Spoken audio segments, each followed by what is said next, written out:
Good morning, Northwest Hills Church Online. We're the Furlough family. This is James. I'm Jesse, Samson over here, and Eleanor. We are so excited this morning because we've got some great news for you. Over the past few months, a few babies have been born, and we wanted to introduce them to you. So here's a few videos of just some of the babies that have been born over the few months into our Northwest Hills family, and we just can't wait. We're getting new friends, we're getting new babies, and here they are. You get to meet them just a little bit. Are we excited? Yeah! Yeah, new babies. We love babies. Hey, Northwest Hills family. This is Silas, Ethan, and I'm Kristen, and this is Henry. Silas was born May 1st, and he has just been a huge blessing to our family. I can't wait to see you all and introduce you to Silas soon. Love you. Hi, Northwest Hills family. This is Trevor Bowman. And Olivia Bowman. And the newest member, Lois Ophelia Bowman. Yeah. She was born May 25th at 3:08. She's 6 weeks and 4 days today, and she just had her first real smile a couple days ago, and she rolled over the first time today, so she's practicing all the things. So, Well, we love you guys. hope to see y'all soon. We're the Jacobus family, and we just had a baby. We're going to introduce him kids' church style. This is Teddy. Hello. Teddy was born April 27th in Corvallis. Woohoo! Teddy is a happy baby, but he sure does like to sleep. Oh, shush, shush, shush, shush, shush, shush. Thank you so much for all your love and prayers, Northwest Hills Church. We are sorry that you haven't been able to meet him yet because he's a total doll, but we hope to see you all soon, and take care and stay safe and healthy. Love you. Bye. Bye. Hey, NWH fam, we're the Happenings, and during stay-at-home church, we were blessed with little Lawson Judah, born on May 5th. He weighed in at about 7 pounds, 15 ounces, and like 19 and a half inches long. He's a pretty chill little guy. He reminds us a lot of Easton. And he's already a little rule breaker as he is yet to wear a mask inside. We look forward to everybody meeting him just as soon as it's safe to. Love you guys. Good morning, Northwest Hills. One of the reasons that we wanted to share some of the newest members of our family is simply just to remind us that we are a church family. It feels weird right now because we haven't been able to gather all together as we normally would, so the family element seems a little bit different. But I just wanted to remind us, we are a church family. Right? Last week we talked about the fact that God saves and frees us from something, but not just from something, he saves us to something. And one of those somethings that he saves us to is a people. And for us, that is a family, that is a church family. So what does it mean right now in COVID to be part of our church family? I think this is a really important question that all of us should be asking. I think it's a question that us as a leadership team are wrestling through. What does it look like to be a part of this family right now? Well, our vision and our mission haven't changed. They are exactly the same thing. To love Jesus, to live like him, and to make him known. To love Jesus, we say that we commit to Sundays, that we practice the spiritual disciplines. To live like Jesus, we say that we are a people who intentionally want to both be in community and serve. And then to make Jesus known, we make it a part of everything that we do to share the gospel with our friends, families, coworkers, people that we play with and live with and have fun with and work with. We want that to be a part of our very life. But what do those things look like during COVID? Right, the first thing I would say is committing to Sundays. We still believe it's really important, whether you can make it here physically in our limited services or whether you're watching online, that gathering together, not just together, but gathering for a Sunday service is essential. The Bible tells us, do not forsake the assembly. It's essential, A, to be learning the same things together as a people, to be like-minded in the things that God's teaching us. But more than just that, it's essential to gather each week, to take a moment and to say, you're God. I need you. Look at you. You're incredible. We call this worship often, and we do this through singing very often, but it's so important for our souls to recognize every week that God exists and that we need to intentionally go out of our way to worship him. So we gather as a people here, we gather online, but Sundays are still the same. We still want to commit to doing that regularly. We also still want to be practicing the disciplines. This is an invitation of a way that God tells us that we can be close to him, that we can grow. We see this through fasting, through prayer, through Bible reading, through practicing Sabbath, through silence and solitude. We as a staff are working on a couple different means right now and how to get some helpful tools into your hands during this COVID season that will help us with some of these spiritual disciplines. So that hasn't changed. What has changed a little bit is community right now.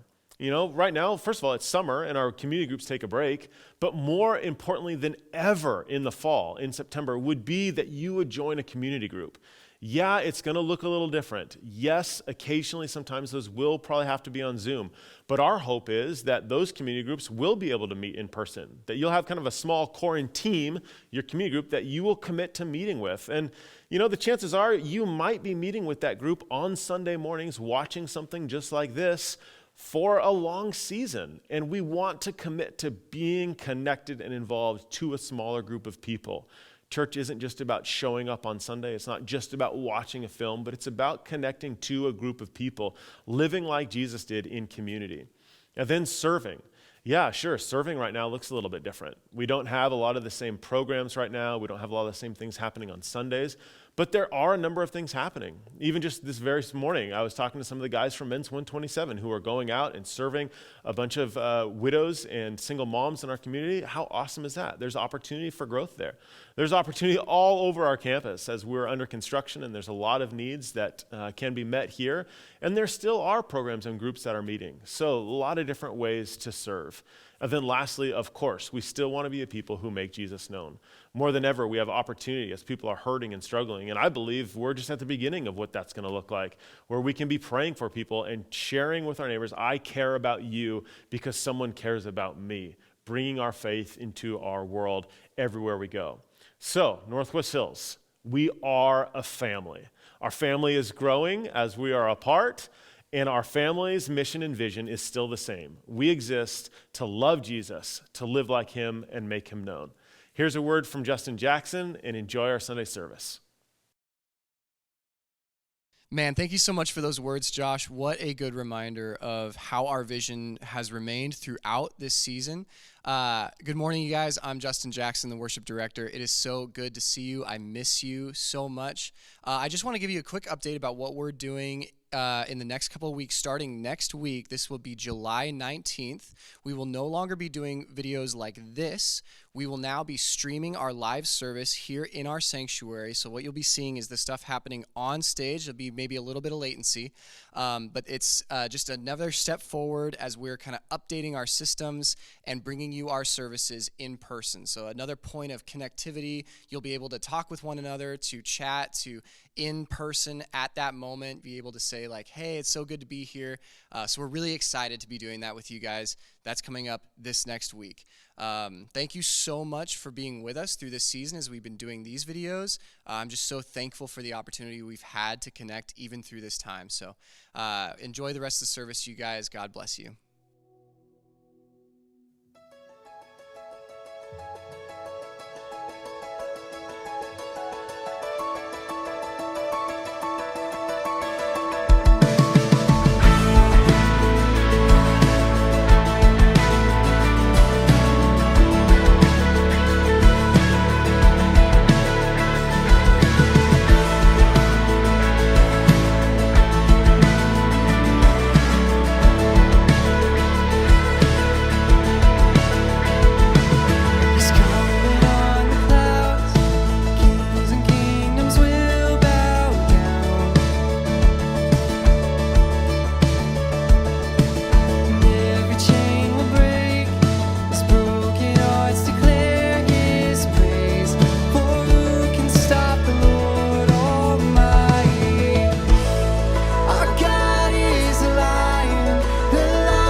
would welcome me.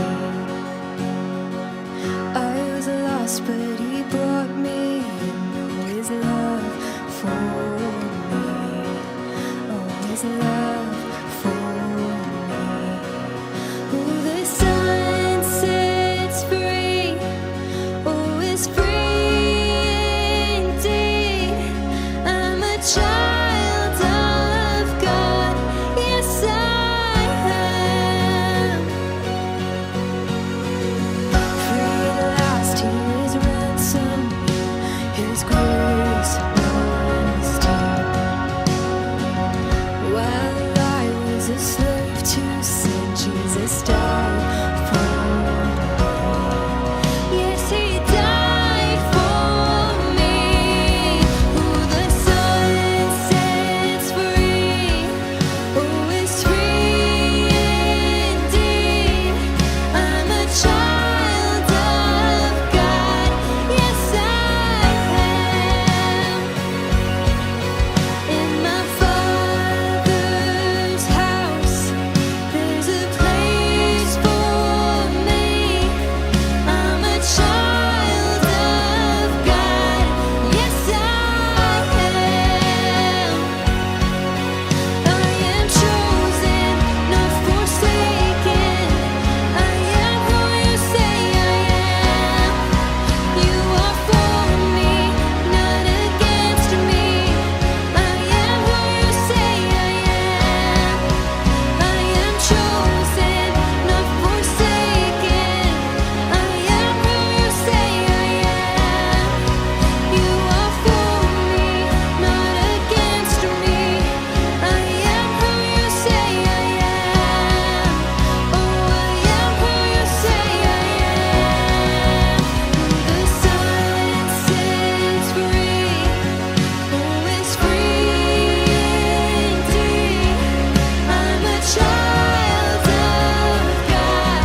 Yes, I am.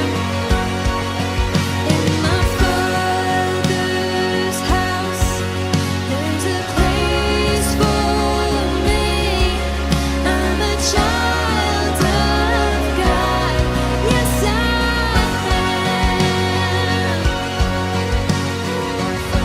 Father's house, there's a place for me. I'm a child of God. Yes, I am.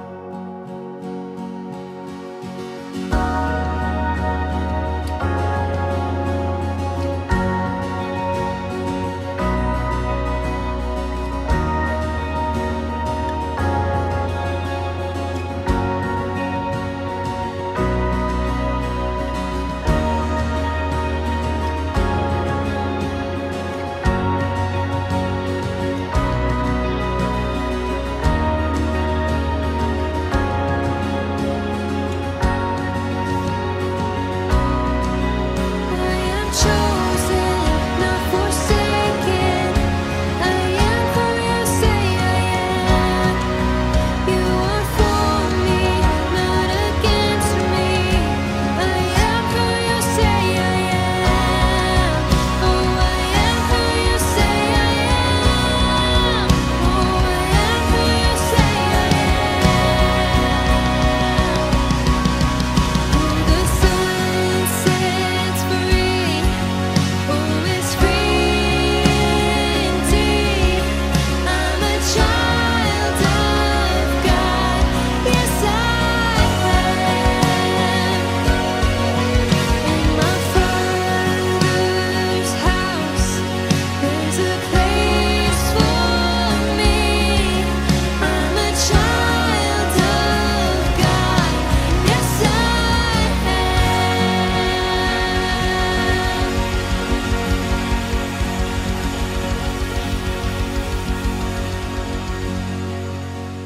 Good morning, my family, Northwest Hills.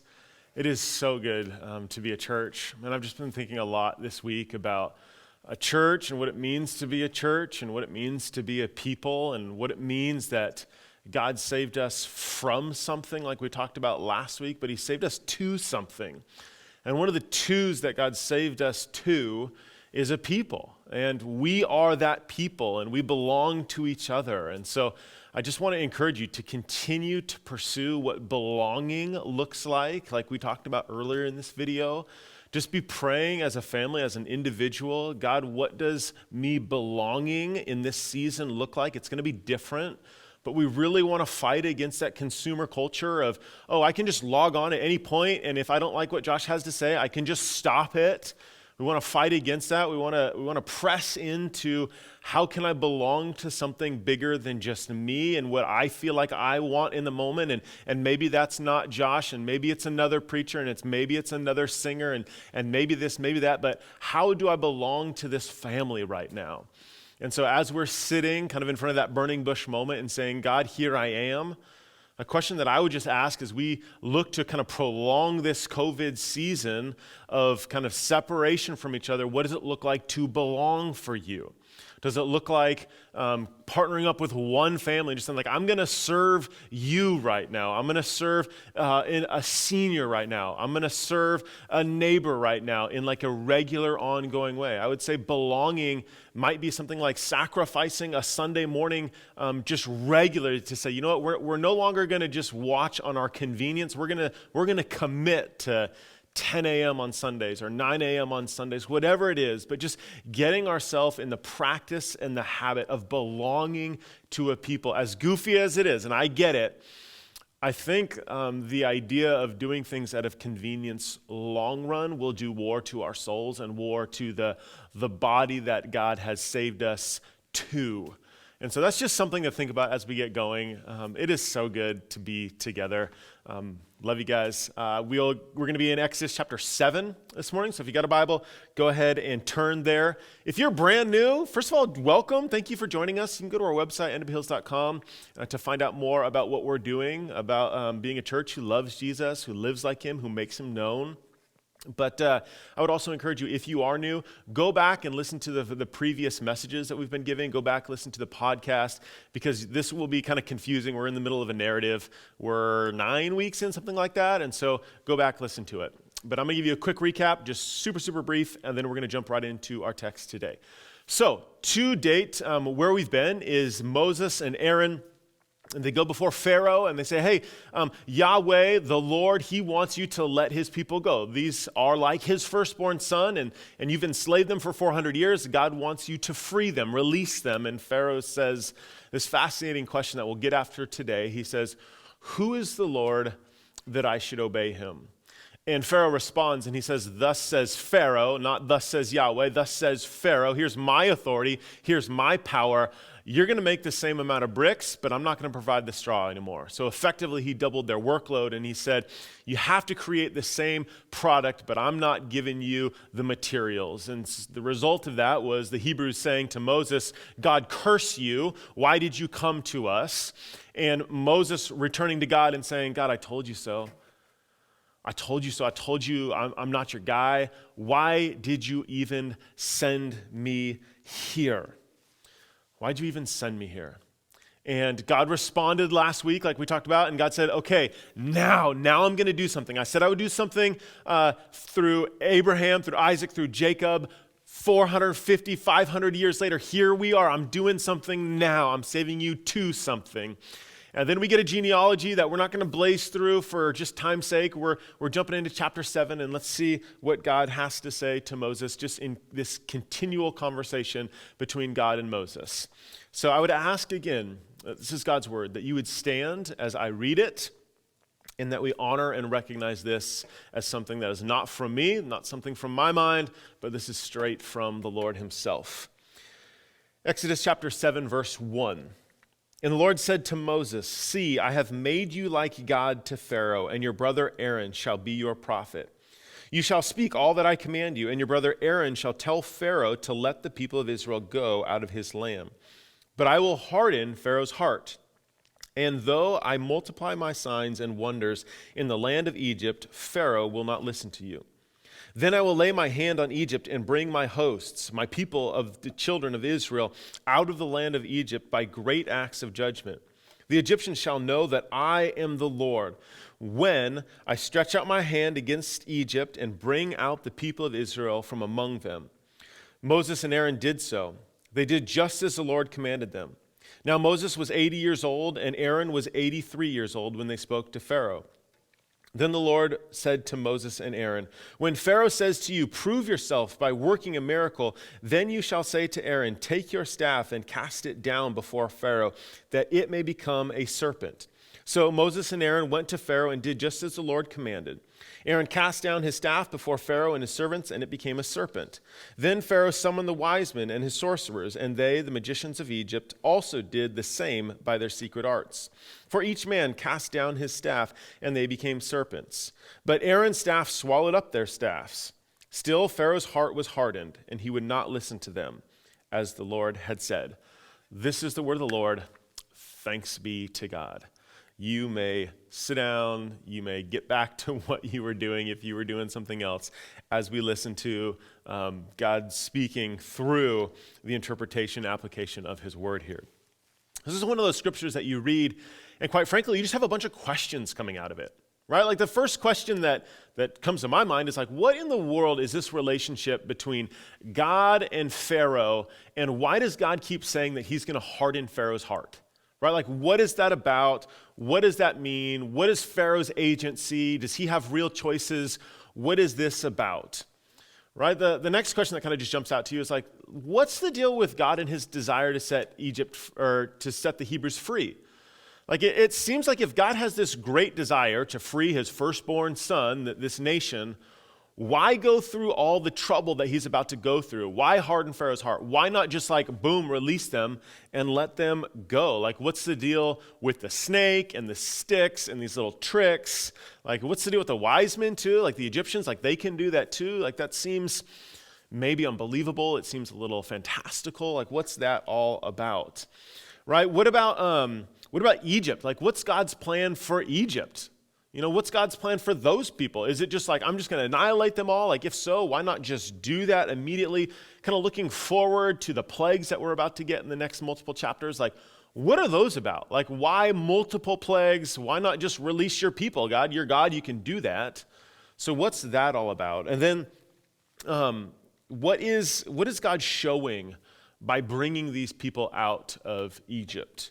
Right? What is God's plan with Egypt itself? Is he just like some vindictive, kind of angry, like I'm just going to obliterate the people of Egypt? Like, what is God doing here? There's really all kinds of questions that come out of a text like today. Yet today is also a text that's kind of just giving us the warm-up to what's to come. Like over the next multiple weeks, we're not going to do one plague a week. That would take a really long time. And we could, but we're not going to. But we're going to kind of look at it in some bigger chunks. But what is this all about? Like, what is this whole scene here? What is God doing through these plagues? And today, we're going to kind of answer kind of that big kind of 30,000 foot level. What is God doing here? What is God doing through the plagues? And that ultimately has its roots in Pharaoh's question that I said we'd keep coming back to. And that is Pharaoh's question of, who is God and why should I obey him? Right? It's a legitimate question for Pharaoh. It's absolutely a legitimate question for you and I. Who is God and why should I obey him? And God answers that question for them in today's text. And we're going to look at this. But so just for a second, put yourself in Pharaoh's shoes. Right? So we've talked about this a little bit, but Pharaoh and the people of Egypt worshipped a multitude of gods. So they had no problem believing that there were an infinite number of gods. There was a God for everything, right? A God for the sun, a God for the moon, a God for the Nile. They believed that Pharaoh himself was deified and was a god, not unlike the Greeks who believed that the emperor himself became a god when he was the emperor. And so the fact that Moses is coming to Pharaoh and saying, you should believe in the God of our people, like that doesn't really bother Pharaoh at all, but his question is more like, well, who is he? Is he really that powerful? Because think about for a second. Here's Moses, and he's saying, our God, Yahweh, this is like his firstborn son, this people group. And here's Pharaoh going like, well, clearly he's not that powerful. Like if the most prized possession, right, your firstborn son, the one who's supposed to bring strength, who's supposed to bring security, who's supposed to protect the family, like if this firstborn son of Yahweh has been in slavery for 400 years. This is a pretty pathetic, pretty weak God. So who is he and why should I obey him? The reality is like maybe that's Pharaoh, like kind of just with an arrogant heart saying like, are you kidding me? But there is a side of it where Pharaoh could be legitimately saying, well, like, who is this God? Like I just don't see the power that I ought to obey. Like it just doesn't make sense in his world. And it's very much like the world that you and I live in, right? We live in a world where there's all kinds of things going on, whether it's COVID-19, whether it's racial relations, whether it's like partisan political anger, whether it's like family tension or education tension.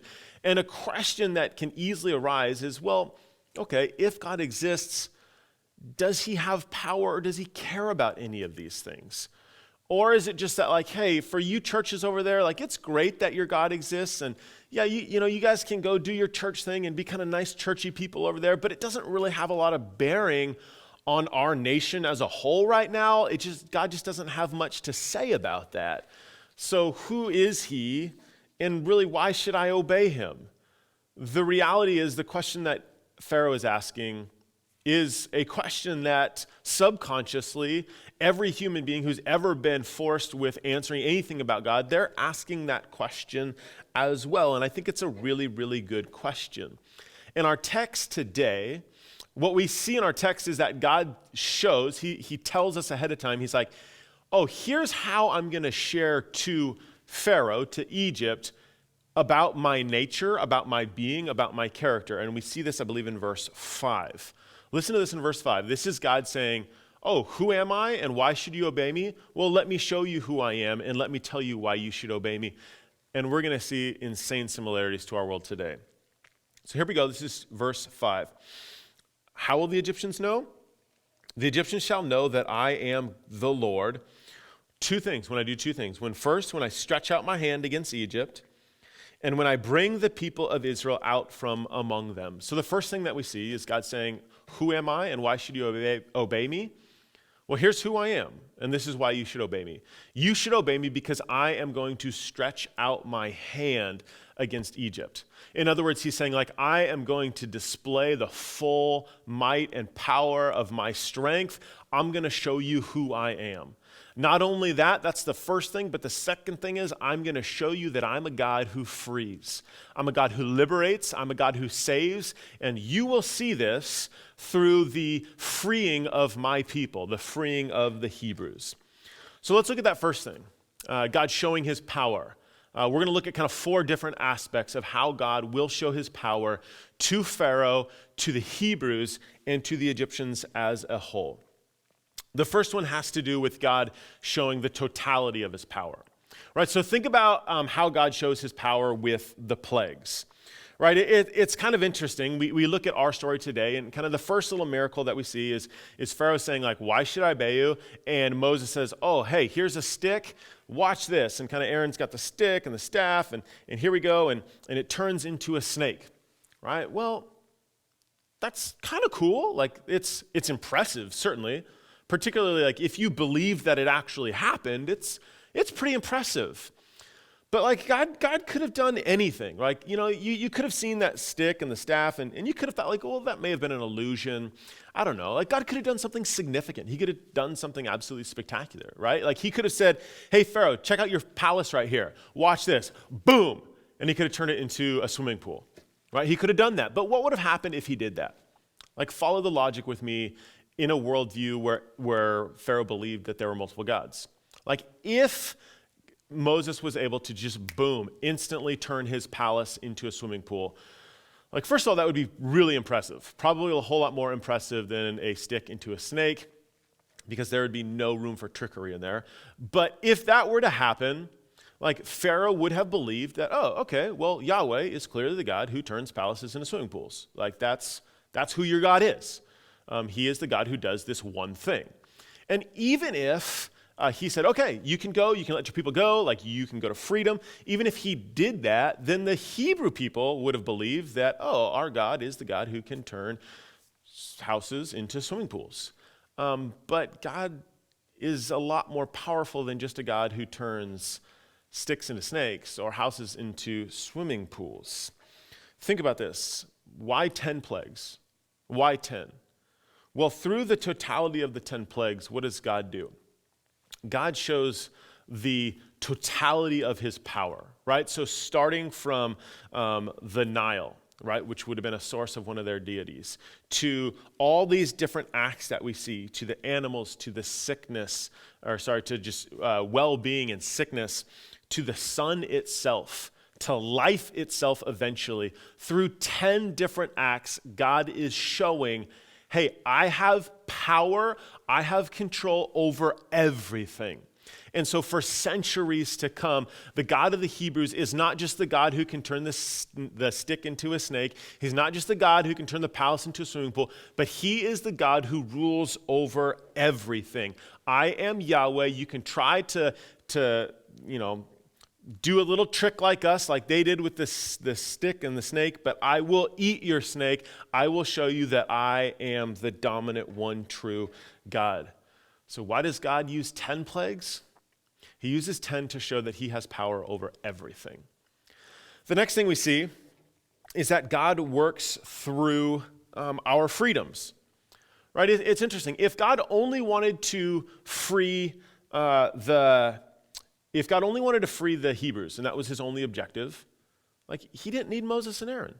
But God works through our freedoms, and he works through us. Like God works through people. That's one of his primary means that he works.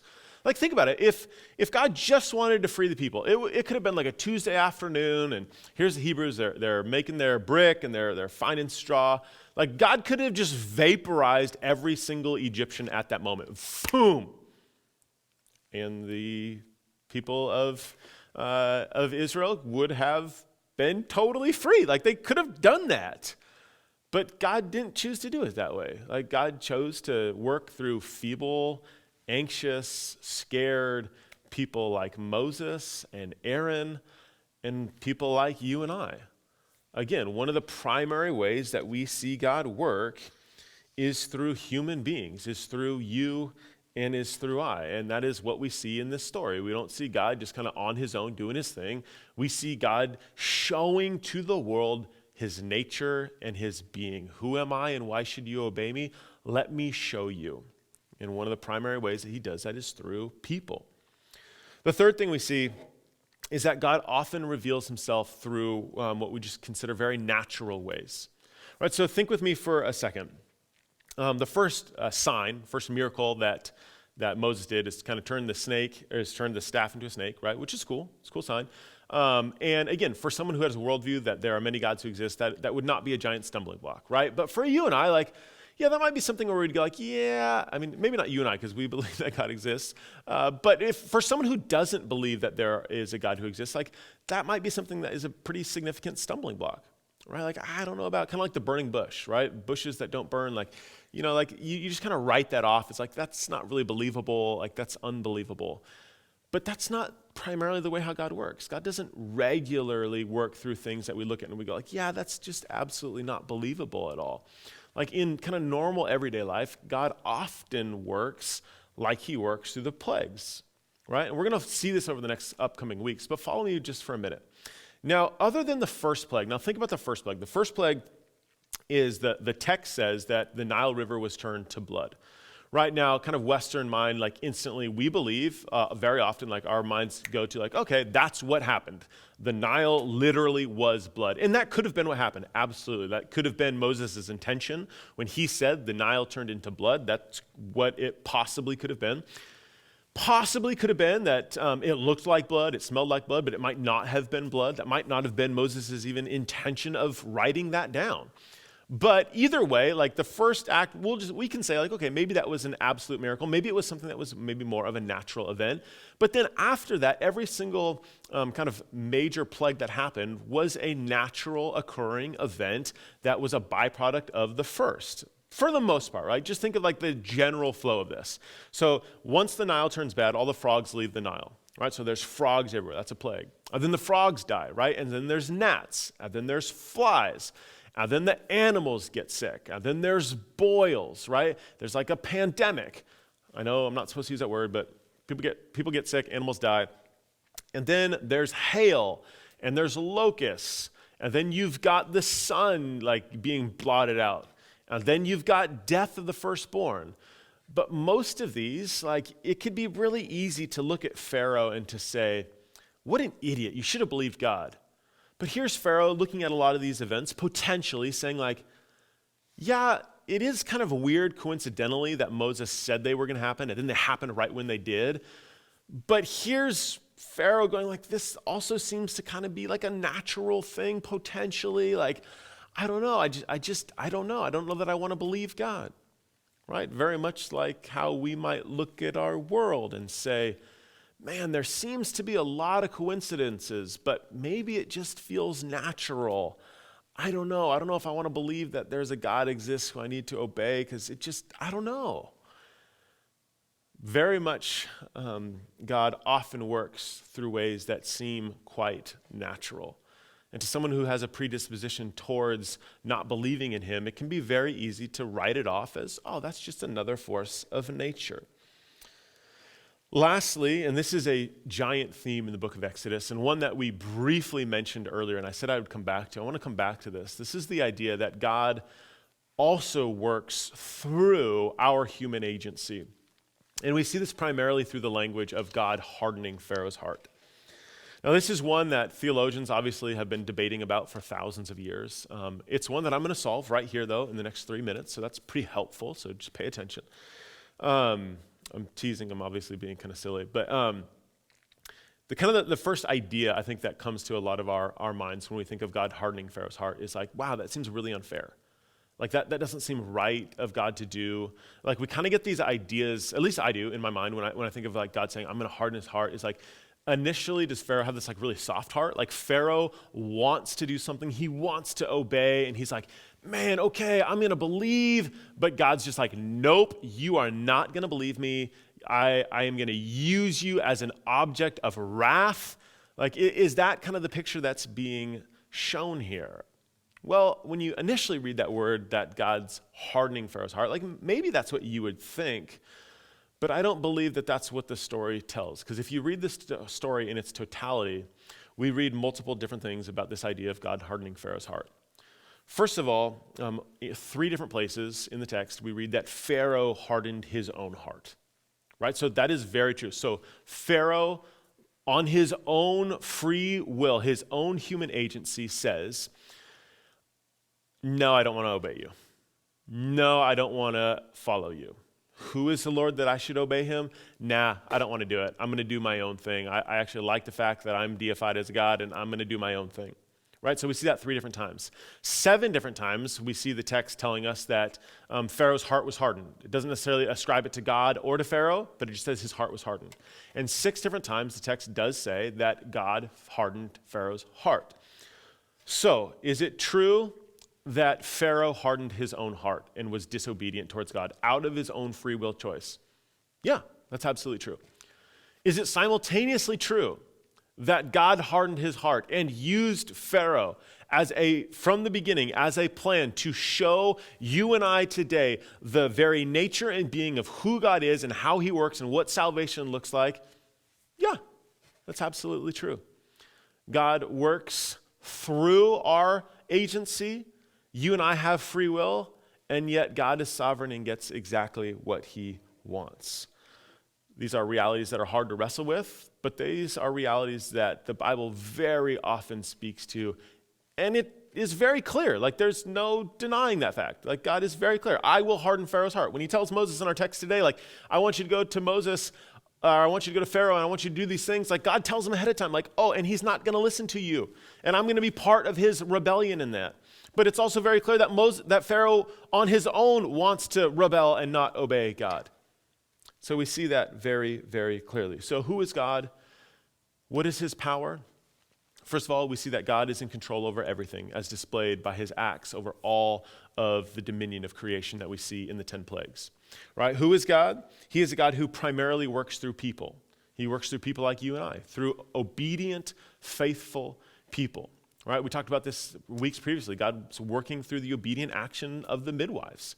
right? God's working through the obedient action of Moses and Pharaoh. And in this world today, God is working through the obedient action of you and I. We cannot just sit back and say, okay, God's going to do whatever he wants to do through this pandemic, right? God's going to do whatever he wants to do through this whole Black Lives Matter movement. God's going to do whatever he wants to do through education. God's going to do whatever he wants to do through poverty and income inequality right now in our community. God's going to do whatever he wants to do. No, like the primary way that God moves and works is through the obedient action of faithful people. So what is God asking you to do right now? God's power is also shown in ways that very often seem natural. So don't just look at the world and say, oh, that's just nature. Oh, that's just nature. The flies, well, of course they're going to be here because all the frogs died. You know, the death of animals, well, of course they're going to be there because this natural event and this natural event and this natural event. We cannot just simply look to nature and say, it's just nature. The Bible makes it very clear that God is in control of nature itself, that nature is a gift from God, and that is why we have it. And lastly, God accomplishes his will through our human agency. And here's the sobering reality. Every single life on this earth will bring honor to God. It will bring honor to God by either being faithful and obedient to the things that God has asked us to do, or we will bring honor and glory to God by being righteously judged and separated from him forever. Right? Like, that's a hard pill to swallow. Like, I don't just say that from like this posture of like, oh yeah, I'm bringing honor and glory to God by my obedience, but that person over there, by their damning, is going to bring glory to God. Like, that's hard. That is really hard, but the Bible also tells us that we have free will choices, that we can decide and we can make a choice. Am I going to close my eyes to a God who loves me, who's the creator of all things, and who has for me a life of freedom with him, or am I going to choose to want to be the sovereign of my own world? God gives us those choices. The second thing that we see is that God is a God who brings us to freedom. Right? And we've talked about this theme, this idea a lot, but God's going to display to Pharaoh and to the people of Egypt, oh, why should you obey me? Well, let me show you. I'm going to be a God who brings people to freedom. And I want to look at the kind of overarching theme of how God does that in this text. Right? In verse 5, kind of going back to that, our primary text, it says, and I will bring them out. I will bring out the people of Israel from among them. Right? So God is a God who is for freedom. He is a God who frees the oppressed, who eventually will judge the oppressors. He is a God who is for us, who is for our freedoms, who is for bringing order, for bringing peace, for destroying bondage, for destroying injustices. Right? For the Hebrews, it was obvious, like they needed to be freed because they were enslaved for 400 years. For you and I, it's the same story. When we obey God, what do we get? When we obey God, we get a community and a life and a world that not just flourishes, but a life that leads to the community and to the well-being and to the health of all individuals. So we see the world better off when we are obedient. We see a world that leads to freedom, both personally and as a society. So think about this with me for a minute. And this is an interesting thought that a lot of theologians kind of go back and forth on. And really there's a lot to be said about this idea that when we are obedient, right, when we obey God, it leads to a society, it leads to a culture, it leads to an individual life of well-being. Right? Now, I'm not just saying like if you obey God, you're going to be rich. That's not what I'm saying. I'm talking about the general order of a society. And the opposite is true. When you disobey God, it destroys the very fabric of what a community is supposed to be. Right? So follow me in this kind of beautiful picture and analogy of what we're going to see through the display of the Egyptians here. So here's Moses. He's going to Pharaoh and he's saying, hey, Pharaoh, obey God. If you do not obey God, things will not go well for you. They will not go well for your people. They will not go well for your land. And ultimately, the final result will be death. Right? And so what do we see? We see the first, through this progression of plagues, we see things progressively get worse as a society when we disobey God. Right? So here's Pharaoh, and he's like, nope, I'm not going to do it. Okay, well, here comes frogs. Got another chance. Nope, I'm not going to do it. Here comes fleas. Nope, not going to do it. And ultimately, it leads to what? Like when we perpetually, continuously do not obey God, the final result is both darkness, that we see before the last plague, and death, right? Which is so fascinating because literally, and this is what I'm talking about when I'm saying theologians talk about this idea, is that this is a reversal of God's creation order in the beginning parts of Genesis, right? So in the beginning parts of Genesis, what do we see? We see that there was no life. Right? And then the first thing that we see is that there was darkness. And then as God creates, he brings order and he brings beauty and he brings, like we talked about last week in Eden, he brings a place where we dwell with God, with a people and a place, right? But when we disobey God, when we are disobedient to who he is, to his nature and his character, Eden gets reversed, right? And so chaos and order become the norm. Right? And we go back to the place all the way back to where there is darkness. That was the first thing. And then there's death. Right? So when we as a people disobey God and we do not follow him, the natural progression is that we separate ourselves from God and ultimately there is darkness and ultimately there is death. Now think about our day. Right? Think about all the things that you and I face right now. Right? Think about the conversations that our nation is having. Things like racism. Right? Things like selfishness and extreme income inequality and extreme individualism and anger and hate. All of these things are a destruction of a culture and a community as a result of being disobedient to God. Right? Because what does God call us to? He calls us to radical sacrificial love of everyone as we love ourselves. Right? So when we obey the gospel, there is no racism. When we obey the gospel, people don't go to bed hungry while other people are flying in private jets. That just is not what happens to a community. But when we disobey the gospel, what do we see? We see the unraveling of a very world that we live in. And God is saying, obey me, and it leads to freedom. Obey me, follow my commands, and your world will thrive. This is what happens when we obey. But when we don't, a society breaks down.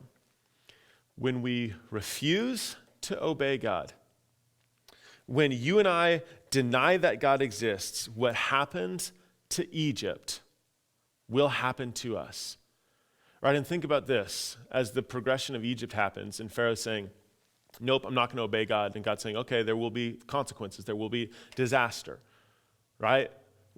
It follows that there's death for the firstborn son, but then it goes beyond that even, as we continue to read, not just with the plagues, but Pharaoh gets upset again when he finally frees the people, and he's like, no, forget about it, we're going to send my army after them, and then more disobedience leads to the destruction of his entire army.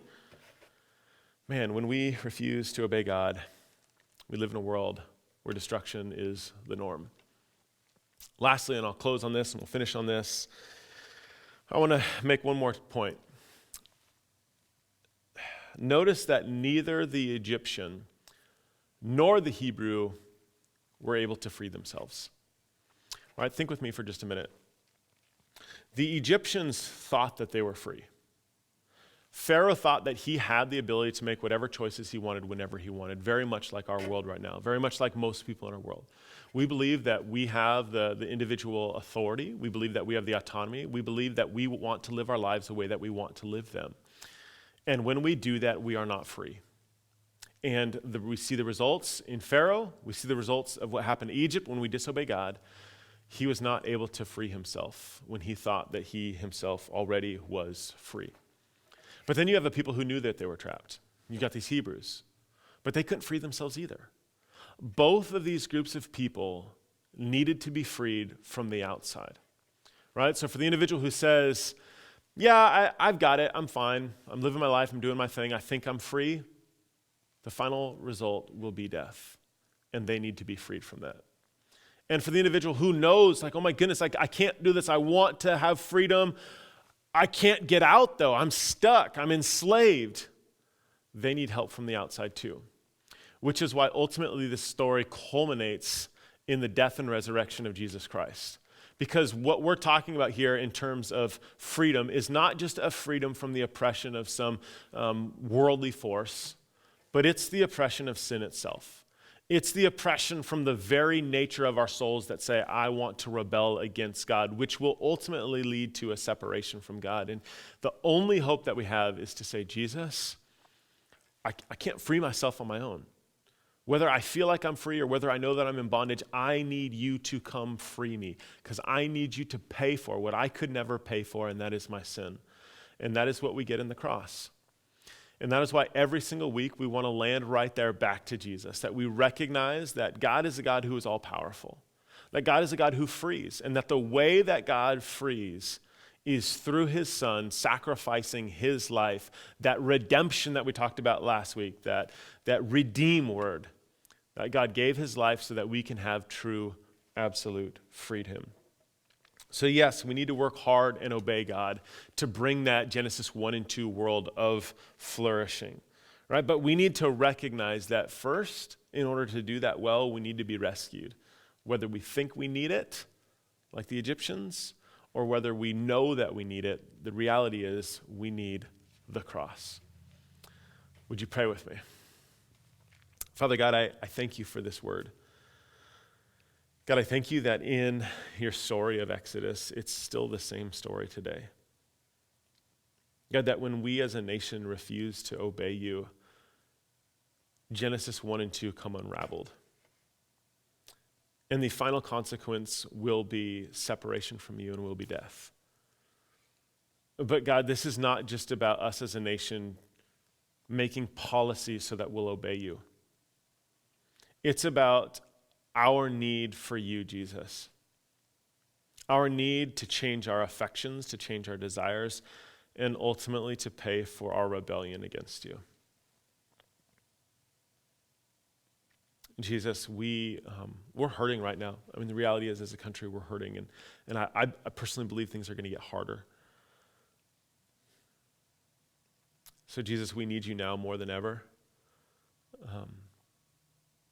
We need you now. Would you come? Would you invade spaces? Would you invade our hearts? Would you invade our minds? Holy Spirit, would you work in our city? Would you work in our nation? Would you work in our world to show that you are God and to free us? God, we need you. We love you. It's in your name that we pray. Amen.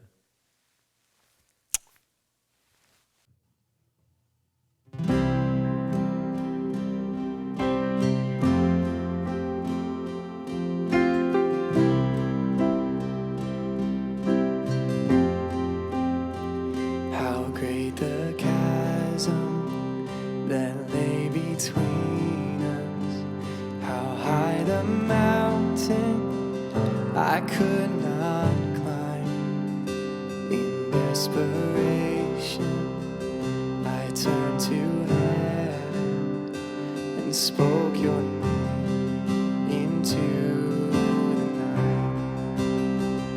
And through the darkness, your loving kindness tore through the shadows of my soul.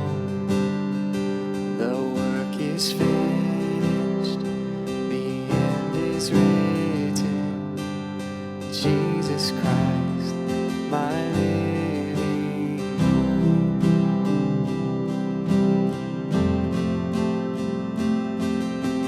Imagine so great a mercy, what heart could fathom such boundless grace?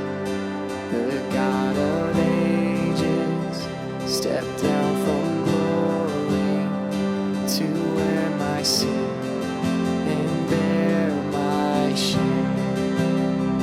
The cross has spoken, I am forgiven. The King of Kings calls me his own. Beautiful Savior, I'm yours forever. Jesus Christ, my living hope. Hallelujah, praise the one who set me free. Hallelujah, death has lost its grip on me. You have broken every chain.